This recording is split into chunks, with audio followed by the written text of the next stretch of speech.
கஞ்சி ஊத்துற கலையை கேவலமா பேசுறீங்க. ஆணு கிட்டவனே, நீல மனுஷனா, நீல இருக்கிற உசுரோட இருக்கீங்க. போடா, இங்க போய் சாங்கடா. இந்த வர்றா, கட்டுக்கிட்ட கலையை பழிக்கிறது தான், பெற்ற தாயை பழிக்கிறது தான். யாரையும் அமெரிக்கா பத்தி பேசுறேன். அமெரிக்கா என்னடா அமெரிக்கா? சிவசங்கர மூர்த்தி என்ன பெரிய இவனாடா?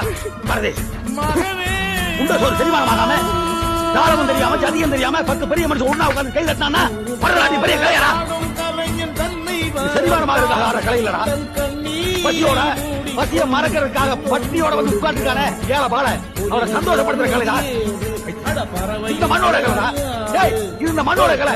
இந்த மண்ணில் நாளெல்லாம் கஷ்டப்பட்டு இந்த ஊருக்கெல்லாம் சோறு போறானே, அவருக்கு சந்தோஷத்தை கொடுக்குற கலைதா. பரதேசி தாய்கள், என்னடா சவால் விட்டுமே, இதை எப்படி நிறைவேற்ற போறோம்? அப்படியே கண்ணாமொழி பிரிஞ்சு போயிட்டா வந்த. நீ வீட்டுக்கு போனோம்னு நம்ம பசங்க இருக்காங்களே, அப்பா நீங்க தைரியம் பாருங்க, நாங்க உசுர கொடுத்தாவது உங்க சவால் நிறைவேற்றணும்னு சொல்லுவாங்கன்னு பார்த்தா